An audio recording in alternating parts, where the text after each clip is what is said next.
اعوذ باللہ من الشیطان الرجیم بسم اللہ الرحمن الرحیم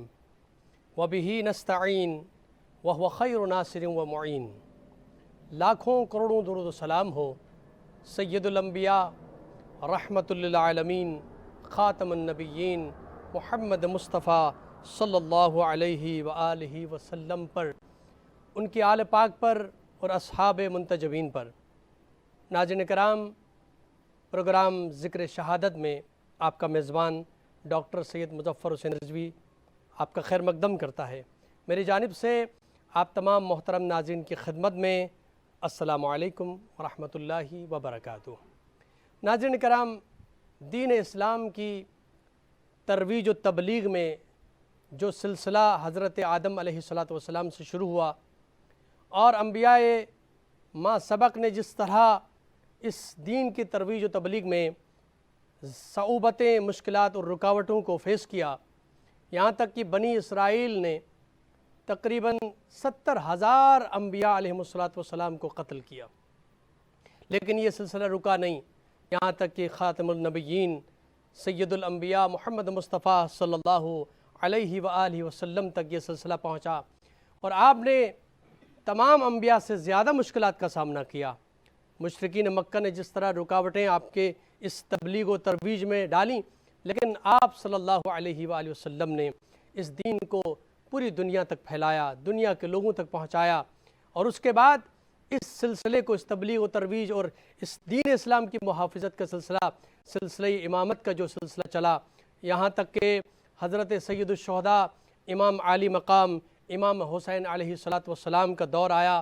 تو اس وقت جو دین آدم علیہ السلام سے حضرت خاتم تک چلا تھا، اس دین پر نئی نئی چیزیں رائج کی جانے لگیں اور دین کے اصل چہرے کو مسخ کیا جا رہا تھا۔ امام عالی مقام نے اس سلسلے کو دیکھا کہ دین کی حفاظت کے لیے اب اپنی جان کا نذرانہ پیش کرنے کی ضرورت ہے، اس لیے کہ دین اسلام کو، دین کے حقیقی چہرے کو مسخ کیا جا رہا تھا۔ امام عالی مقام نے اس دین کی ترویج و تبلیغ اور اس کی حفاظت کے لیے آپ نے آغاز سفر مدینے سے شروع کیا، اور آج ہم اسی حوالے سے امام عالی مقام کے اس سفر جو مدینے سے شروع ہوا تھا، مدینے سے مکہ، مکہ سے کربلا، تو ہم آغاز سفر کے حوالے سے آج گفتگو کریں گے، اور ہمارے پاس اس وقت اسٹوڈیو میں جید علماء کرام تشریف فرما ہیں جو آج سلسلے گفتگو میں شریک ہوں گے۔ میں ان کا مختصر تعارف آپ کے سامنے پیش کرنا چاہوں گا۔ ہمارے ساتھ تشریف فرما ہیں حجت الاسلام والمسلمین حضرت علامہ سید علی عدنان زیدی صاحب، آپ ہمارے ساتھ تشریف فرما ہیں۔ السلام علیکم۔ وعلیکم السلام ورحمۃ اللہ وبرکاتہ۔ بہت شکریہ، آپ ہمارے پروگرام میں تشریف لائے، اور آپ کے ساتھ دوسرے مہمان تشریف فرما ہیں معروف مفتی محمد شیر سروری قادری صاحب، ہمارے ساتھ تشریف فرما ہیں۔ السلام علیکم ورحمۃ اللہ۔ بہت شکریہ، آپ ہمارے پروگرام میں تشریف لائے، اور آپ کے ساتھ مشہور معروف نوحہ خواں جناب سید شبیر رضا جعفری صاحب تشریف فرمائیں۔ السلام علیکم ورحمۃ اللہ وبرکاتہ۔ بہت شکریہ، آپ پروگرام میں تشریف لائے، اور سلسلے گفتگو کا باقاعدہ آغاز کرنا چاہوں گا، اور میں قبلہ عدنان زیدی صاحب سے اس سلسلے کا آغاز کرنا چاہوں گا۔ امام علی مقام نے سفر کا آغاز کیا مدینے سے، کیا ایسے حالات پیش آئے مدینۃ النبی صلی اللہ علیہ وآلہ وسلم میں جہاں پر عشاق مصطفیٰ موجود ہیں، ایسے میں امام علی مقام نے مدینے کو چھوڑا ہے، کیا اسباب پیش آئے؟ اعوذ باللہ من الشیطان الرجیم، بسم اللہ الرحمن الرحیم،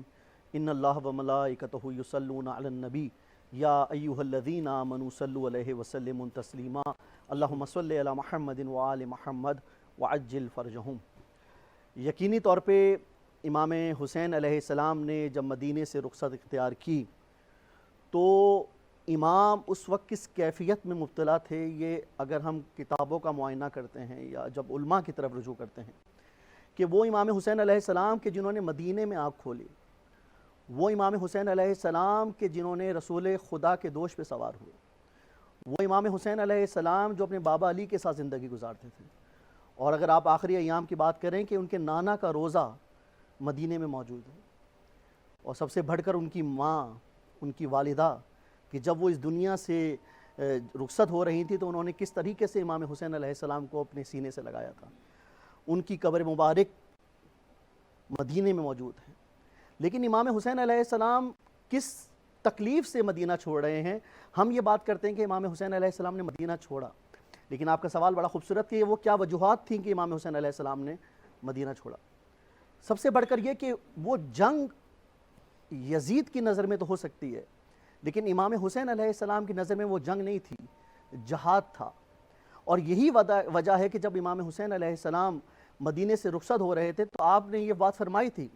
آپ نے یہ بات فرمائی کہ میں مدینے سے رخصت ہو کر ان لوگوں کا یعنی کہ یزید اور یزیدیت کا اصل چہرہ بے نقاب کرنا چاہتا ہوں. یہ امام نے فرمایا. اور امام جب وہاں سے رخصت ہو رہے ہیں تو کیوں ہو رہے ہیں کہ امام سے بیعت کا مطالبہ کیا جا رہا ہے, امام سے کہا جا رہا ہے کہ آپ بیعت کریں. لیکن امام نے کیا, جب مروان نے بلایا وہاں پر آپ کو اپنے دربار میں بلایا تو مولا نے بڑا خوبصورت جملہ کہا. مولا نے کہا کہ میں حسین اس جیسے یزید کی بیعت نہیں کر سکتا. یعنی کہ مولا نے کہا کہ میں حسین اس جیسے یزید کی بیعت نہیں کر سکتا. تو مولا کیا کہنا چاہ رہے ہیں؟ مولا یہ کہنا چاہ رہے ہیں کہ ہر دور میں حسینیت ہوگی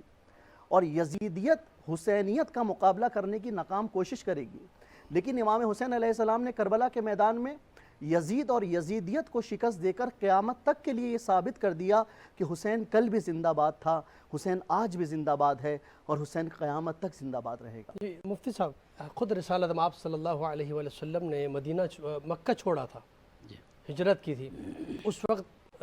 واقعات موجود ہیں, روایت موجود ہیں کہ رسالت میں آپ مڑ کے مکے کی طرف دیکھ رہے تھے کہ اگر یہ کیفیت یہ حالات پیدا نہ ہوتے تو یہ مکہ میں تجھے نہ چھوڑتا جہاں بیت اللہ موجود ہے. مطلب انتہائی تکلیف دہ عمل تھا رسالت میں آپ کے لیے کہ مکے کی سرزمین کو چھوڑ کے مدینہ آ جائیں. آج امام عالی مقام جو ہے مدینہ چھوڑ کے جا رہے ہیں اور آج کے زمانے میں بھی عشاق مصطفیٰ جب مدینہ منورہ جاتے ہیں تو ان کا بھی دل نہیں چاہتا کہ مدینہ چھوڑ کے واپس آ جائیں. اور وہ بہت عجیب کیفیت ہوتی ہے جب مدینہ چھوڑا جاتا ہے تو عشاق مصطفیٰ کا دل نہیں چاہتا, وہ اس مدینے کو چھوڑنا نہیں چاہتے, مدینے سے جدا نہیں ہونا چاہتے. وہ امام عالی مقام کے جو اس مدینے میں کھیلے کودے ہیں, اس مدینے میں رسالت میں آپ کے آغوش میں رہے ہیں, جس کے ہاتھ اور جس کے چہرے اقدس کو چوما ہے رسالت میں آپ نے, آج مدینہ چھوڑ کے جا رہے ہیں. کیا کیفیت ہوگی, آپ بیان فرمائیے گا. الحمدللہ رب العالمین والصلاة والسلام علی من کان نبیا وآدم بین الماء والتین وعلی آلہ الطیبین الطاہرین واصحابہ الراشدین المہدیین. اما بعد, ڈاکٹر صاحب سب سے پہلے تو میں آپ کا اور آپ کی پوری ٹیم کا اور چینل کا اس عظیم ذکر خیر کے انعقاد پر ہدیہ تبریک آپ کو پیش کروں گا اور دعا کروں گا کہ اللہ سبحانہ و تعالیٰ اس کو اپنی اس کاوش کو قبول فرمائے. آمین. بہت ہی پیارا سوال آپ کا, علامہ صاحب نے بہت ہی پیارا جواب دیا. اس حوالے سے میں ایک حدیث رسول سے آغاز کرنا چاہوں گا کہ امام علی مقام نے کیوں رخت سفر باندھا, ایسی کیا مجبوری تھی کہ آپ کو مدینہ چھوڑنا پڑا. وہ مدینہ شریف کہ جہاں انسان جب 8 دن گزار لیتا ہے, جیسے آپ نے ارشاد فرمایا حجاج کرام جب صرف 8 دن گزارتے ہیں تو نکلنے کو جی نہیں چاہتا. جب انسان وہاں سے نکلنا چاہے تو قیامت جیسا سما ہوتا ہے, انسان چاہتا ہے کہ یہی میری روح کفن سے ان سے پرواز کر جائے. وہ امام علی مقام جس نے ساری زندگی وہاں گزاری, جو ساری زندگی اپنے نانا محمد مصطفیٰ صلی اللہ علیہ وسلم کے کندھوں پر سواری کرتے رہے, جو مولا علی شیر خدا کی انگلی پکڑ کے چلتے رہے, وہ اس مدینہ کو کیسے چھوڑ سکتے ہیں؟ اس کی کیا وجہ ہے؟ آخر کس وجہ سے آپ نے چھوڑا؟ حضرت امام شاہ عبد الحق محدث دہلوی رحمۃ اللہ تعالیٰ علیہ اپنی کتاب سیر الشہادتین میں ایک حدیث پاک کوٹ کرتے ہیں. حدیث پاک لکھتے ہیں, اور امام ابو نعیم نے حضرت ام سلمہ سے حدیث پاک کو لیا ہے کہ ایک مرتبہ حسین کریمین نبی علیہ السلام کے سامنے کھیل رہے تھے, بچپنا تھا ان کا. تو حضرت ام سلمہ رضی اللہ تعالیٰ روایت فرماتی ہیں, وہ فرماتی ہے کہ میں نے دیکھا کہ میرے گھر میں کھیل رہے تھے, بچپنا تھا, اتنے میں جبرائیل امین تشریف لے آئے. انہوں نے آ کر تاجدار کائنات کو سلام کیا. سلام پیش کرنے کے بعد عرض کرنے لگے کہ یا رسول اللہ صلی اللہ علیہ وسلم, آپ کا یہ جو شہزادہ ہے, اشارہ کر کے امام علی مقام کی طرف کہنے لگے کہ یہ جو آپ کا صاحبزادہ ہے, یہ جو آپ کا لخت جگر ہے, ان کو میدان کربلا میں شہید کر دیا جائے گا. اشارہ کر کے فرمایا. اور اس کے بعد ایک مٹی آپ کی طرف بڑھائی. نبی علیہ السلام نے جب اس مٹی کو سونگھا تو آپ نے ارشاد فرمایا کہ اس میں رنج و بلا کی بو آتی ہے, اس میں مصیبت کی بو آتی ہے. پھر آپ نے وہ مٹی حضرت ام سلمہ کے حوالے کی اور آپ نے ارشاد فرمایا کہ ام سلمہ جب یہ مٹی خون میں تبدیل ہو جائے تو سمجھ لینا کہ میرا حسین شہید ہو گیا ہے. اللہ اکبر. تو اس حدیث پاک سے ہمیں یہ پتہ چلا کہ امام علی مقام کا یہ جو رخت سفر ہے, آپ کا جو سفر ہجرت ہے, یہ اختیاری نہیں تھا بلکہ یہ تو ازل سے فیصلہ ہو چکا تھا. رب العالمین نے اس کا ازل سے فیصلہ کر دیا تھا. اور یہ جو مارکہ کربلا ہے, یہ جو واقعہ کربلا ہے, امام علی مقام کی جو شہادت ہے, اس کا فیصلہ ازل سے ہو چکا تھا. اس لیے امام علی مقام نے یہ رخت سفر باندھا. اور آپ نے ارشاد فرمایا کہ نبی علیہ السلام نے ہجرت فرمائی پھر آپ کو کتنی تکلیف پہنچی تھی، اور آپ نے کعبۃ اللہ کی کو ارشاد فرمایا، اشارہ کر کے کعبۃ اللہ کی طرف فرمایا کہ اگر مجھے مجبور نہ کیا جاتا تو میں تجھے کبھی نہ چھوڑتا۔ اور پھر اس وقت یہ کیفیت تھی، اصل وجہ یہ تھی کہ نبی علیہ السلام کے بھی جب ہجرت فرمائی، کئی حکمت خداوندی اس میں کار فرما تھی، لیکن ایک حکمت یہ بھی تھی کہ نبی علیہ السلام نے ہجرت اس لیے فرمائی کہ آپ نے کائنات کے گوشے گوشے میں دین پھیلانا تھا۔ امام علی مقام نے ہجرت اس لیے فرمائی، مدینہ اس لیے چھوڑا، وہ مدینہ کہ جہاں سے انسان ایک لمحے بھی دور نہیں ہونا چاہتا، آپ نے اس لیے مدینہ چھوڑا کہ پاک نبی نے جب ہجرت کی تو مقصد یہ تھا کہ انہیں دین پھیلانا تھا۔ جب میرے امام نے مدینہ چھوڑا تو ان کا مقصد یہ تھا کہ انہیں محمد عربی کا دین بچانا تھا۔ دین بچانے کے لیے آپ نے مدینہ جیسے شہر کو چھوڑا۔ ان کی کیفیات کو لفظوں میں بیان نہیں کیا جا سکتا، اور یہ وجہ بھی تھی کہ نبی سب سے بڑی وجہ کیا تھی کہ آپ نے مدینہ کیوں چھوڑا،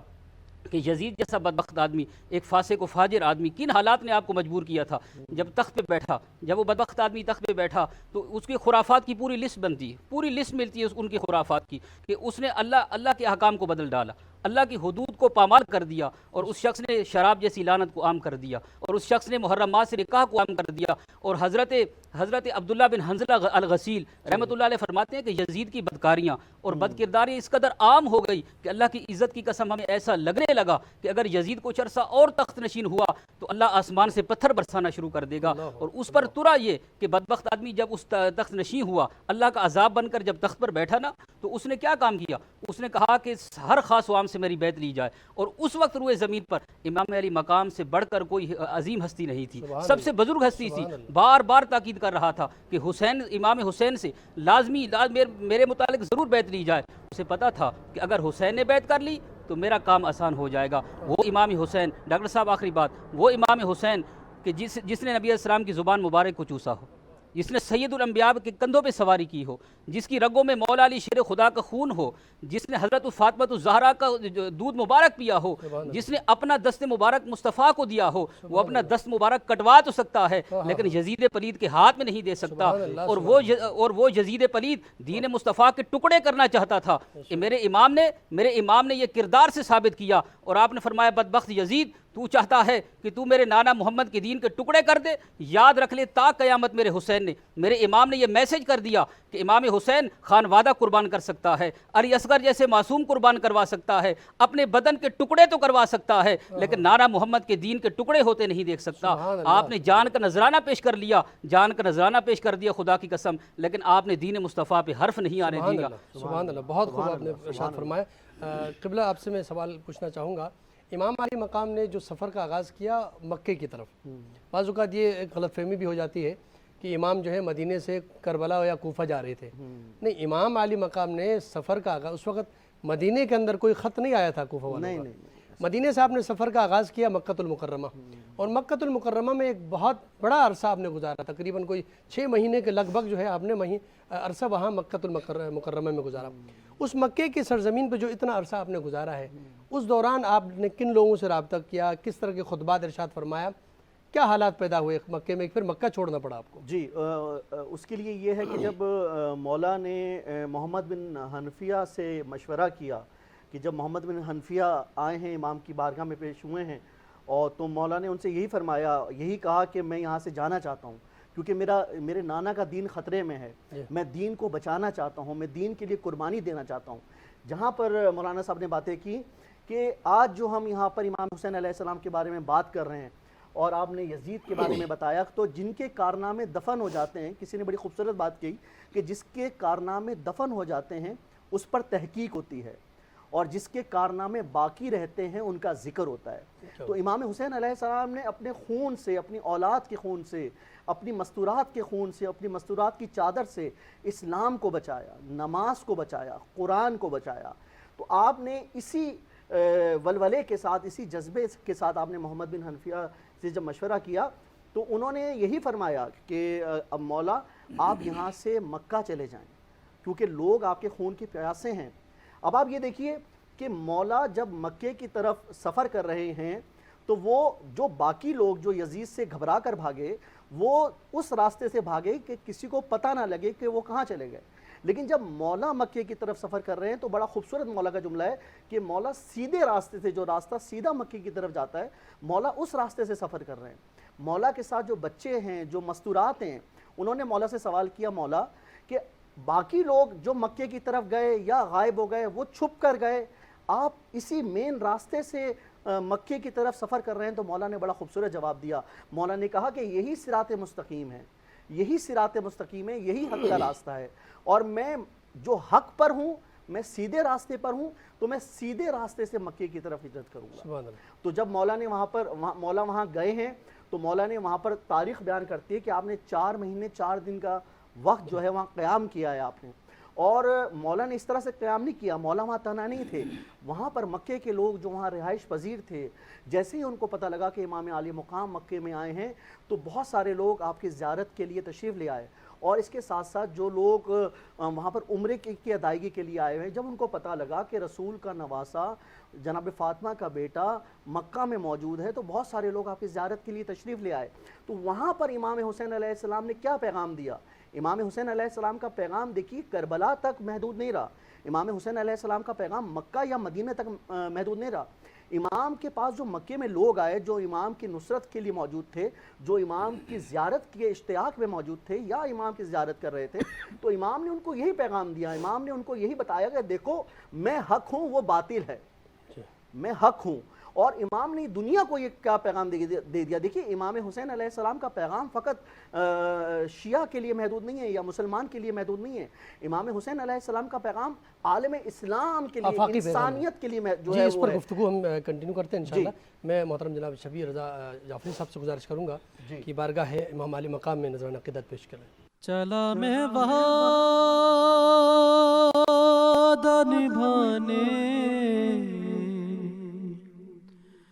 چلا میں وعدہ نبھانے،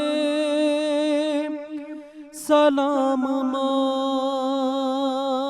کے مزار، سلام نانا کے روزے، سلام ماں کے مزار، میں تیرا دین بچاؤں گا اے میرے نانا، میں اپنا خون بہاؤں گا اے میرے نانا، حسین جاتا ہے مرنے، حسین جاتا ہے مرنے، سلام ماں کے مزار، سلام نانا کے روزے، سلام ماں کے مزار، میری شریک سفر بن کے ساتھ چل اماں، سفر پہ جاتا ہوں کپڑے میرے بدل اماں، لباس خلد سجا دے، لباس خلد سجا دے، بدن پہ پھر ایک بار، سلام نانا کے روزے، سلام ماں کے مزار، اور دیے جلانے کو نانا تمہارے روزے پر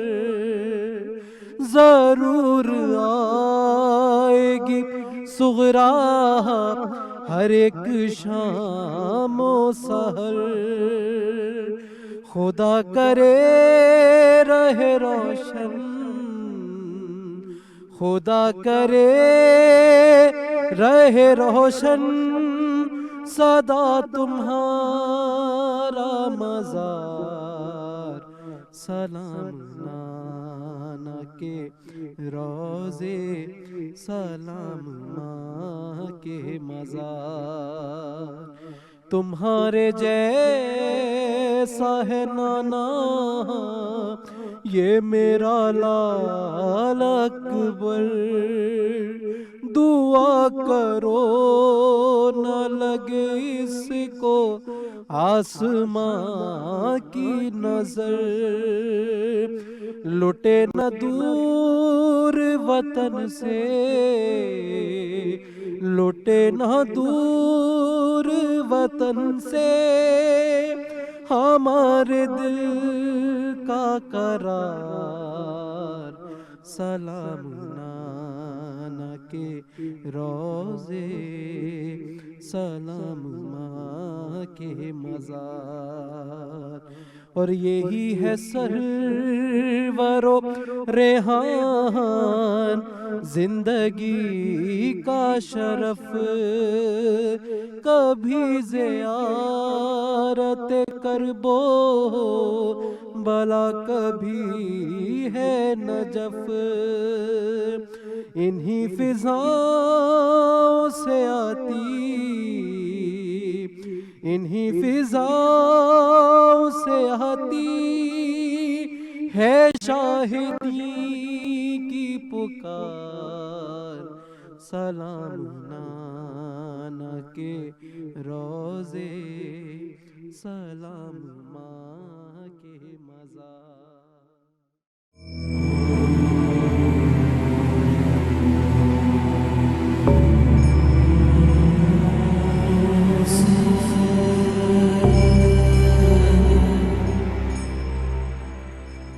ناظرین کرام ایک بار پھر پروگرام ذکر شہادت میں آپ کا خیر مقدم۔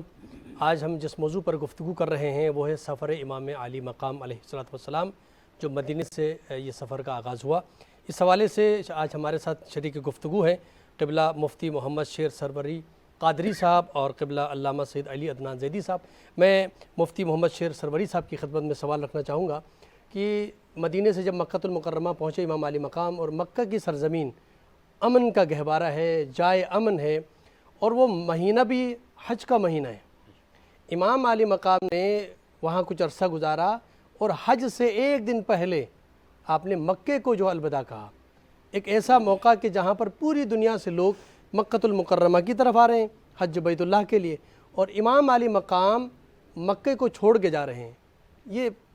کیا کیفیت تھی اس وقت؟ ڈاکٹر صاحب بہت ہی پیارا سوال آپ نے ارشاد فرمایا۔ سب سے پہلے میں یہ عرض کرنا چاہوں گا کہ ایسی کیا مجبوری تھی کہ امام علی مقام سب سے پہلے مدینہ چھوڑ کے آئے، پھر مکہ آپ کو چھوڑنا پڑ گیا۔ جب آپ نے یزید پلید کی بیعت سے انکار کیا تو وہ بفر گیا اور اس نے آرڈر جاری کر دیا کہ اگر امام حسین میری بیعت کے لیے ایگری نہ ہو تو معاذ اللہ انہیں مدینے میں شہید کر دیا جائے۔ تو پھر آپ لوگوں کا ناحق خون نہیں چاہتے تھے، آپ کیسے چاہتے تھے کہ مدینے جیسے شہر میں، میرے نانا کے شہر میں لوگوں کا ناحق خون بہایا جائے؟ آپ نے اس حکمت عملی کے تحت سب سے پہلے مدینہ چھوڑا۔ جب آپ مکہ تشریف لے گئے تو وہاں پر بھی بیعت کی بار بار دعوت دی گئی، لیکن آپ انکار کر دیا۔ آپ کیسے بیعت کر سکتے تھے ایسے شخص کی؟ تو پھر وہاں پر بھی آپ کی قتل کرنے کی، شہید کرنے کی سازش ہونے لگی۔ تو پھر آپ نے دیکھا کہ حج کے ایام ہیں، یہ مبارک مہینہ ہے، یہ اللہ کا حرمت والا گھر ہے، تو میری وجہ سے لوگوں کا ناحق خون بہایا جائے، ان ایام میں جنگ کی جائے، یہاں پر کیسے برداشت کر سکتے تھے؟ اس مجبوری کی بنا پہ پھر آپ نے مکے کو بھی چھوڑنے کا ارادہ کیا، اور اس میں ایک میسج تھا امت کے قائدین کے لیے، علماء و مشائخ کے لیے، کہ جب دین پہ حرف آ جائے، جب اللہ کی حدود کو پامال کیا جائے، کوئی بدبخت آدمی کوئی اللہ کا عذاب بن کر نازل ہو جائے، تو پھر اس وقت بات جو ہے خالی گفتار سے نہیں بنتی۔ اس وقت جو ہے خالی گفتار نہیں دیکھی جاتی، کہ جہاں ضرورت گفتار کی ہوتی ہے وہاں گفتار چلنی چاہیے، اور جہاں ضرورت تلوار کی ہو وہاں تلوار چلنی چاہیے۔ امام علی مقام نے اپنے کردار سے یہ میسج دیا ہے کہ مجھے دیکھ لینا، مجھ حسین کو دیکھ لینا، جب اللہ کے دین پر حرف آ جائے اور ایسا بدبخت آدمی تمہارے اوپر مسلط آ جائے، مسلط ہو جائے، تو پھر میری ذات کو رول ماڈل بنانا، پھر اپنے مسلح اور ممبر مت دیکھتے رہنا۔ اگر حسین جیسی شخصیت جس کے بارے میں حضور نے فرمایا تھا الحسین منی وانا من الحسین، اگر حسین دین کو بچانے کے لیے مدینہ چھوڑ سکتے ہیں، دین کو بچانے کے لیے حج جیسی عبادت کو چھوڑ سکتے ہیں، دین کو بچانے کے لیے مکہ کی سرزمین کو چھوڑ سکتے ہیں، تو پھر آپ بھی اپنے ممبر چھوڑ دینا۔ اگر دین بچانے کی بات آ جائے تو مسلح چھوڑ دینا۔ میرے امام نے مسلح چھوڑ دیا، میرے امام نے مکہ بھی چھوڑ دیا، اور جب آپ تشریف لے جانے لگے، اور اس کی ایک بہت بڑی شرعی وجہ بھی ہے کہ آپ کیوں جانے لگے، اتمام حجت کیا آپ نے، اتمام حجت کیا، 150 خطوط، بے شمار خطوط کوفیوں نے بھیجے آپ کی طرف کہ ہم اس ظالم کے تخت سے تنگ آ گئے، اس کی حکومت سے تنگ آ گئے ہیں، یہ اللہ کا عذاب بن کے نازل ہوا ہے، یہ اس طرح ظلم کرتا ہے، اس طرح ظلم کرتا ہے، اللہ کے واسطے دیے گئے، نبی پاک کے واسطے دیے گئے، حضرت فاطمہ الزہرا کے واسطے دیے گئے، مولا علی کے خون کے واسطے دیے گئے کہ آپ تشریف لے آئیں اور اس ظالم سے ہمیں نجات دلوائیں۔ پھر آپ نے حضرت مسلم بن عقیل رضی اللہ تعالیٰ عنہ کو روانہ کیا، بڑا مشہور واقعہ، جی بالکل، اور وہ آپ نے فرمایا کہ آپ جا کے پہلے حالات وہاں کے دیکھیے، کیا یہ سچ کہہ رہے ہیں؟ پھر جب وہ حضرت مسلم بن عقیل وہاں پر پہنچے تو حالات بالکل ظاہراً سازگار تھے، جوک در جوک لوگ آتے گئے، 1-2 دن میں 12,000 لوگوں نے بیعت کر ڈالی، تو انہوں نے میسج کیا کہ واقعی یہ کوفی جو ہیں یزید کے ظلم سے تنگ آ چکے ہیں، آپ تشریف لے آئی۔ تو حالات سازگار کی جب خبر ملی تو پھر آپ وہاں سے تشریف، کیونکہ انہوں نے جب میسج دے دیا کہ آپ خلافت، حق کی خلافت قائم کیجئے یہاں پر آ کر، تو اس لیے آپ نے وہاں سے، کیونکہ آپ کی شرعی ذمہ داری بن گئی تھی، ڈاکٹر صاحب آپ کی شرعی ذمہ داری بن گئی تھی، اگر آپ اس وقت رخت سفر نہ باندھتے، ہجرت نہ کرتے، تو جس وقت آپ جانے لگے تو لوگوں نے کہا کہ حسین آپ کوفے مت جائیے، کوفے والے بڑے بے وفا لوگ ہیں، انہوں نے کبھی کسی کے ساتھ وفا نہیں کی۔ امام حسین نے فرمایا مجھے پتہ ہے یہ بے وفا لوگ ہیں، لیکن اب میرے لیے ایک شرعی ذمہ داری بن چکی ہے، بے شک، شرعی ذمہ داری، خطوط آ گئے، مجھے اللہ کے واسطے دیے گئے، لوگ اسے نجات چاہتے ہیں، اور میرے مسلم بن عقیل کی طرف سے بھی یہ پیغام آ گیا ہے، تو پھر اس وجہ سے آپ تشریف لے گئے، اور سب سے بڑی وجہ یہ تھی کہ آپ اللہ کے دین کو بچانے کے لیے تشریف لے گئے تھے، اللہ کے دین کو بچانے کے لیے آپ تشریف لے گئے تھے۔ اور لوگ آج جو کہتے ہیں نا کہ معاذ اللہ امام حسین جنگ کے لیے گئے تھے، میں کہتا ہوں امام حسین کے قافلے پر غور کر لیجیے، واہ، اگر امام علی مقام جنگ کے لیے تشریف لے گئے تھے تو کیا ڈاکٹر صاحب جب کوئی انسان جنگ کے لیے جاتا ہے شیر خوار بچوں کو ساتھ لے جاتا ہے، اللہ اکبر، خواتین کو ساتھ لے جاتا ہے، امام زین العابدین جیسے بیمار کو ساتھ لے جاتا ہے، جب کوئی جنگ کے لیے جاتا ہے تو بہت بڑا لشکر تیار کرتا ہے۔ بے شک، امام حسین جنگ کے لیے نہیں گئے تھے، یہی قافلہ اس بات کی وضاحت کر رہا ہے کہ امام حسین امت کی اصلاح کے لیے گئے تھے، سبحان دین کو بچانے کے لیے گئے تھے، لوگوں کو تخت یزید سے، ظلم سے نجات دلانے کے لیے گئے تھے۔ سبحان اللہ۔ اور ایک اور بات ڈاکٹر صاحب میں آپ کی خدمت میں عرض کرنا چاہوں گا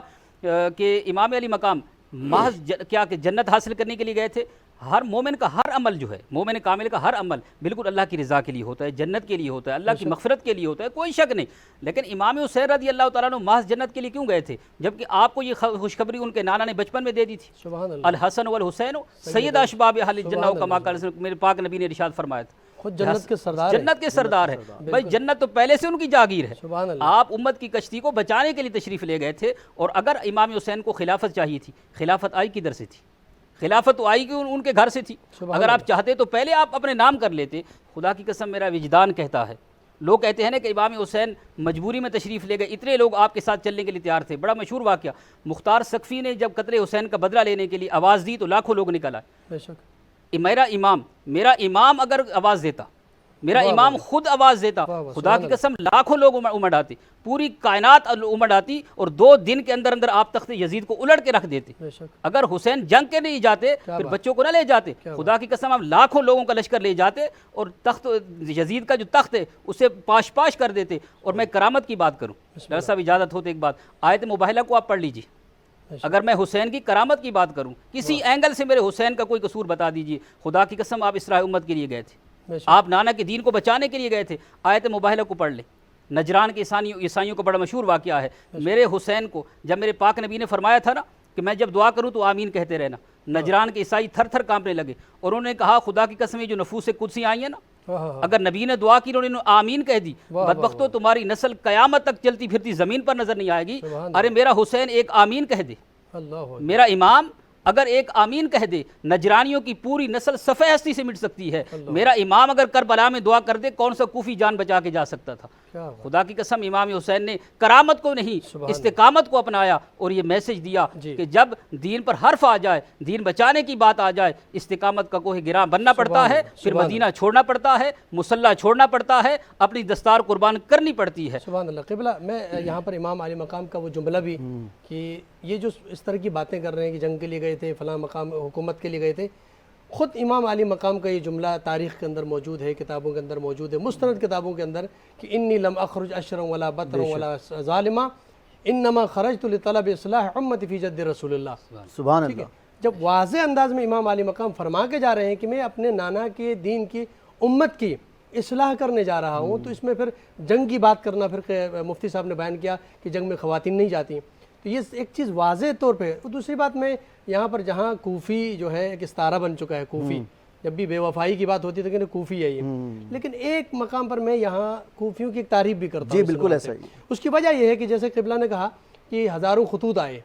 میں یہ کہتا ہوں کہ پوری دنیا سے مسلمان موجود ہیں جو مکہ المکرمہ آ رہے ہیں. 4-4.5 مہینے کا عرصہ آپ نے مکے میں گزارا، دنیا کے تمام لوگوں کو دعوت دی. پورے دنیا کے مسلمانوں میں سے کسی نے امام کی مدد کے لیے جو نا آواز بلند نہیں کی، خط نہیں بھیجا جی کہ آپ ہماری طرف آئے، ہم آپ کی مدد کریں گے. جی لیکن اس میں تو کوئی شک نہیں کہ کوفہ والے بے شک بے وفا ہیں، لیکن خطوط لکھنے والے بالکل امام علی مقام کی مدد کے لیے پکارنے والے بھی کوفی ہیں. بے شک. اور کربلا کی سرزمین میں امام علی مقام کی مدد کرنے والے بھی کوفہ کے لوگ ہیں. سب سے زیادہ جو تعداد شہداء کی ہے اس میں کوفی ہیں. کوفی ہیں. تو کوفی جہاں تک بے وفائی میں مشہور ہیں، وہاں واقعاً امام علی مقام کا ساتھ دینے والے مدد، ورنہ اگر کسی اور شہر سے خطوط آتے ہیں کہ مولا آپ ہماری طرف آ جائیں، لیکن یہ کہ 4.5 مہینے کے اندر دنیا کے کسی خطے سے کسی کونے سے کوئی ایک خط نہیں آیا کہ مولا آپ اس وقت جس مشکل میں ہیں، یا یہ کہ دین کی ترویج و تبلیغ کے لیے آپ جو کام کرنا چاہ رہے ہیں ہم مدد کر رہے ہیں. کوفیوں نے ساتھ دیا. امام علی مقام کے اس قافلے میں جو افراد جا رہے ہیں، جس میں ہم نے ذکر کیا کہ بچے ہیں، اس میں خواتین ہیں، اس کے اندر کیا پیغام امام علی مقام کا ہے؟ ایک تو یہ کہ واقعاً جو پیغام خود مولا دے کے جا چکے ہیں، لیکن اس کے علاوہ جس خواتین کو لے کے جانا، بچوں کو لے کے جانا، اس کے اندر بھی مولا کوئی پیغام دینا چاہتے ہیں. بالکل اس میں مولا پیغام دینا چاہتے ہیں. اس میں دیکھیے جب حضرت اسماعیل علیہ السلام ایڑیاں رگڑ سکتے ہیں اور آب زمزم جاری ہو سکتا ہے، سبحان اللہ. تو اس حسین ابن علی کا کیا کہنا کہ جو علی کا لال ہے، بے شک. جو جناب فاطمہ الزہرا سلام اللہ علیہ کا بیٹا ہے. مولا اگر ایک آواز بلند کرتے تو آپ میں آپ کو اس میں کچھ جملے ہدیہ کرنا چاہوں گا کہ جب دیکھیے ہمارا سب سے بڑا المیہ یہ رہا کہ ہم نے تحقیق نہیں کی، ہم نے پڑھا نہیں، اور بغیر پڑھے اپنی رائے قائم کرتے رہے. دیکھیے کربلا بغیر پڑھے اپنی رائے قائم کرنے کا نام نہیں ہے، بلکہ اسلام اور کربلا پڑھنے کا نام ہے، تحقیق کرنے کا نام ہے. امام حسین علیہ السلام جب مدینے سے رخصت ہو رہے ہیں تو امام نے کچھ وصیت کی ہیں، اور امام کی کچھ وصیتیں وہ کیا ہیں؟ امام نے یہ وصیت کی جناب حنفیہ محمد بن حنفیہ سے. امام نے فرمایا کہ میرے اندر، میں جو یہاں سے ہجرت کر رہا ہوں، میرے اندر غرور نہیں ہے. مولا فرما رہے ہیں، امام حسین فرما رہے ہیں میرے اندر غرور نہیں ہے. کوئی یہ نہ سمجھے کہ میرے اندر تکبر ہے، کوئی یہ نہ سمجھے کہ میں حصول حکومت کے لیے جا رہا ہوں. جس طرح ڈاکٹر صاحب آپ نے فرمایا کہ میرے مولا نے ارشاد فرمایا کہ میں اپنے نانا کی امت کی اصلاح کے لیے جا رہا ہوں، اور میں اپنے نانا کی، اور جو میرے ساتھ لبیک کرے گا وہ جنتی ہوگا اور میرے لشکر میں شامل ہو جائے گا، اور جو میرے خلاف ہوگا وہ یزیدیت میں شامل ہو جائے گا. تو مولا کا ایک پیغام یہ ہے کہ مولا حکومت کے لیے نہیں گئے، مولا غرور میں نہیں گئے، مولا تکبر میں نہیں گئے، مولا جنگ کے لیے نہیں گئے، بلکہ مولا جہاد کے لیے گئے. اب دیکھیے لوگ اکثر یہ سوال کرتے ہیں کہ جب مولا کو پتا تھا، کیونکہ جب امام حسین علیہ السلام کی اس دنیا میں آمد ہوئی ہے اور رسول خدا نے گریہ کیا آپ کی آمد کے بعد، اور واقعہ کربلا، اور اس میں آپ یہ بھی دیکھیے کہ جب امام حسین علیہ السلام مدینے سے روانہ ہو رہے ہیں تو آپ اپنے نانا کی قبر پہ گئے، وہاں جا کر آپ نے خوب گریہ کیا، اور اتنا گریہ کیا کہ آپ کو غشی کے عالم میں آپ کو رسول اللہ صلی اللہ علیہ وآلہ وسلم کی زیارت ہوئی، اور رسول اللہ نے فرمایا کہ حسین ایک گروہ ایسا ہوگا جو اسلام سے باغی ہوگا، اور وہ گروہ تمہیں کربلا کے میدان میں شہید کرے گا. اب توجہ کی ضرورت کیا ہے؟ بہت سے لوگ یہ بات کرتے ہیں، اور مجھے خوشی ہے کہ مفتی صاحب جس طریقے سے یزید کے خلاف بات کر رہے ہیں، بہت سارے لوگ یہ بات کرتے ہیں اور یزید کے خلاف بات کرتے ہوئے گھبراتے ہیں اور یہ کہتے ہیں کہ اس پہ سکوت یا خاموشی اختیار کی جائے. لیکن اللہ کے نبی کیا فرما رہے ہیں؟ اطیعوا اللہ و اطیعوا الرسول، اطاعت کرو اللہ کی اور اس کے رسول کی. کہ جب امام حسین علیہ السلام مدینے سے رخصت ہونے ہیں تو آپ یہ دیکھیں کہ رسول اللہ جب آپ کے خواب میں آئے تو رسول اللہ نے جب امام حسین علیہ السلام کو کربلا کے واقعے کے بارے میں بتایا تو ساتھ میں رسول اللہ نے یہ بھی فرمایا، اس جملے اس نقطے پر غور کریں کہ رسول اللہ نے فرمایا کہ میں رسول خدا یزید کی بخشش نہیں ہونے دوں گا. یعنی کہ رسول اللہ یہ پیغام دے رہے ہیں کہ میں اللہ سے یہ سفارش کروں گا کہ یزید کی بخشش نہ کرے، کیونکہ اس نے میرے بیٹے کو، میرے نواسے کو، فاطمہ کے لال کو شہید کیا ہے. اور جہاں پر آیت اللہ جواد حسین تہرانی اپنی کتاب میں لکھتے ہیں کہ بہت سارے لوگ یہ سوچتے ہیں کہ جب مولا کو پتا تھا کہ کربلا کے جب مولا کربلا جائیں گے تو وہاں پر آپ کے ساتھ بچے ہیں، آپ کے ساتھ مستورات ہیں، آپ کے ساتھ بیمار ہیں، لیکن پھر بھی مولا جہاد کے لیے جا رہے ہیں اور مولا کو کوئی گھبراہٹ نہیں ہے. تو آیت اللہ نے اپنی کتاب میں بیان کیا کہ یہ مصلحت مولا ہے جس کو مولا ہی جانتے ہیں. بے شک یہ مصلحت مولا، اتنی خوبصورت بات کی کہ یہ مصلحت مولا ہے، مولا ہی جانتے ہیں، لیکن اس مصلحت میں مولا کیا پیغام دے رہے ہیں؟ دیکھیے پیغام مولا کیا دے رہے ہیں۔ جب امام حسین علیہ السلام مدینے سے رخصت ہو رہے تھے تو میرے چھٹے امام حضرت امام جعفر صادق علیہ السلام، اللہم صلی علی محمد و آل محمد، آپ ارشاد فرماتے ہیں کہ جب امام حسین علیہ السلام مدینے سے رخصت ہو رہے تھے تو فرشتوں کا گروہ مولا کی خدمت میں حاضر ہوا اور کہا مولا، اور اس فرشتے کا جو گروہ تھا اس کے ہاتھ میں ہتھیار تھے، اور انہوں نے کہا مولا ہم آپ کی تعظیم کے لیے موجود ہیں، مولا ہم آپ کے ساتھ موجود ہیں، مولا آپ حکم کریں۔ لیکن جہاں مولا کے ساتھ علی اصغر جیسا شیر خوار ہے، جہاں مولا کے ساتھ ان کی بیٹیاں ہیں، جہاں مولا کے ساتھ سید سجاد ہیں، جہاں مولا کے ساتھ جناب زینب ہیں، وہاں پر مولا نے فرشتوں کی مدد لینے سے انکار کیا اور کہا کہ فرشتوں میں تمہیں، مولا کے جملے پر غور کیجئے، میں تمہیں کربلا میں ملاقات کروں گا، میں تم سے کربلا میں ملاقات کروں گا اور میں صحیح سلامتی کے ساتھ کربلا میں پہنچوں گا۔ یہاں میں ایک اور ذکر چاہوں گا آپ سے، آپ نے جو سوال کیا کہ وہ کیا وجہ تھی کہ مولا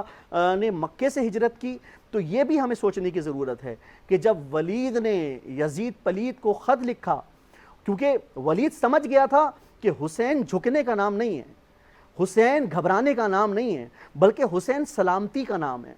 حسین اس جذبے کا نام ہے جو دنیا کو بیدار کر دیتا ہے۔ تو ولید نے یزید پلید کو یہ خط لکھا کہ بہت سارے لوگ تو تمہاری بیعت کر لیں گے اور کر رہے ہیں، لیکن حسین ابن علی تمہاری بیعت نہیں کرے گا۔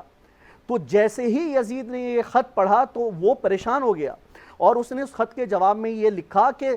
جلدی جلدی لوگوں سے میری بیعت کرواؤ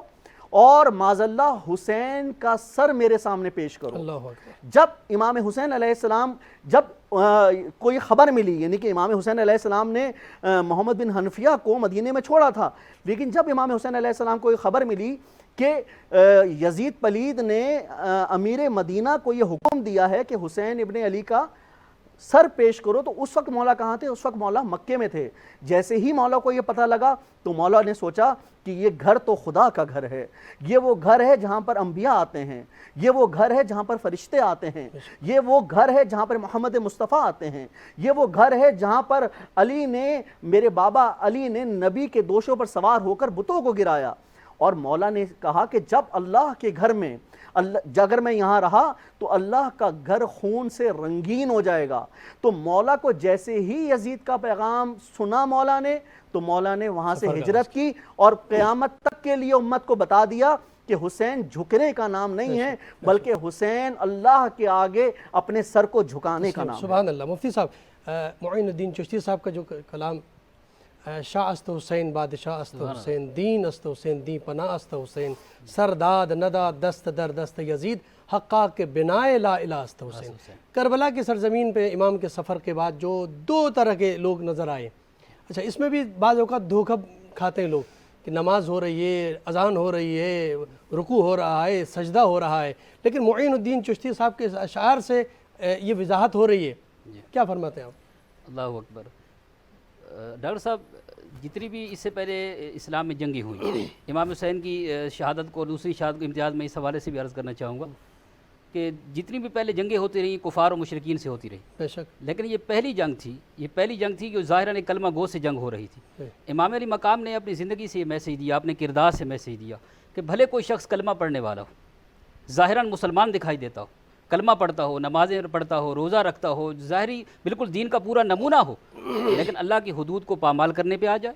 دین کو گرانے پہ آ جائے، تو پھر اس کے چہرے کو نہیں دیکھنا، بے شک، کیا بات، اس کی داڑھی کو نہیں دیکھنا، اس کے جبے کو نہیں دیکھنا، اس کے مدرسے کو نہیں دیکھنا، اس کے ظاہر کو نہیں دیکھنا، اس کے ظاہری کلمے کو نہیں دیکھنا، واہ واہ، کیونکہ دین محض کلمہ پڑھنے کا نہیں بلکہ یہاں سے اللہ رسول کو ماننے کا نام ہے۔ اور آپ نے حضرت خواجہ معین الدین چشتی اجمیری کی بات کی اور آپ نے تو اس شعر میں انتہا کر دی کہ حقا کے بنا لا الہ است حسین، سبحان اللہ، دی است حسین، دی پناہ است حسین، حقا کے بنا لا الہ است حسین۔ اگر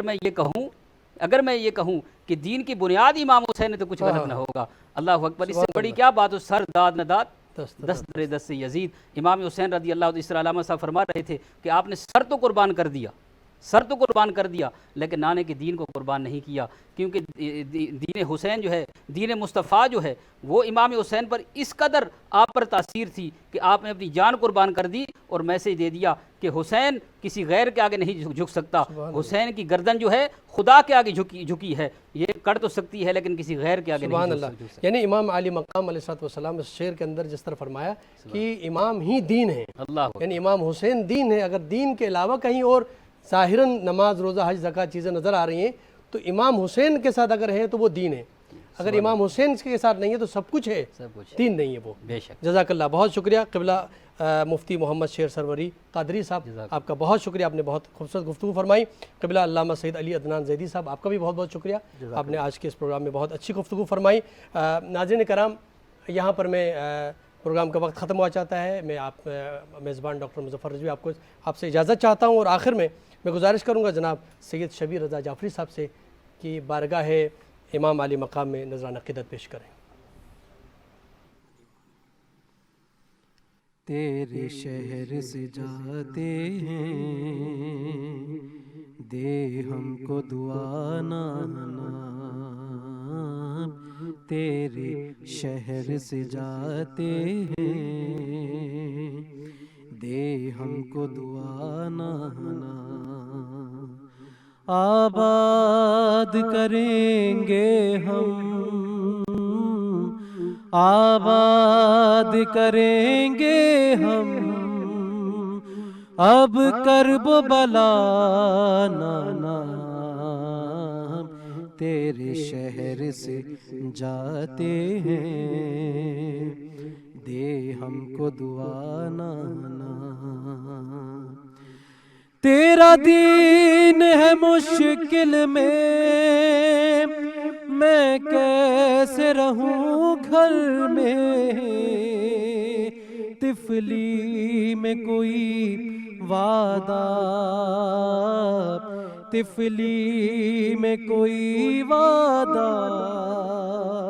تھا تجھ سے کیا نانا. تیرے شہر سے جاتے ہیں، دے ہم کو دعا نانا. روضے پہ تیرے آ کے ہم شمع جلاتے تھے، اب کون مجاور ہے، اب کون مجاور ہے صغرا کے سوا نانا. تیرے شہر سے جاتے ہیں، دے ہم کو دعا نانا. بچے ہیں بہت چھوٹے، گرمی کا زمانہ ہے، پہنچائے گا منزل پر، پہنچائے گا منزل پر. اب ہم کو خدا نانا. تیرے شہر سے جاتے ہیں، دے ہم کو دعا نانا. اماں کی لحد چھوٹی، روزہ بھی تیرا چھوٹا. اس وقت کلیجے پر، اس وقت کلیجے پر خنجر سا چلا نانا. تیرے شہر سے جاتے ہیں، دے ہم کو دعا نانا. ریحان لرزتا تھا، مرقد بھی پیمبر کا. ریحان لرزتا تھا، مرقد بھی پیمبر کا. شبیر جو کہتے تھے میں مرنے چلا نانا. تیرے شہر سے جاتے ہیں، دے ہم کو دعا نہ ہونا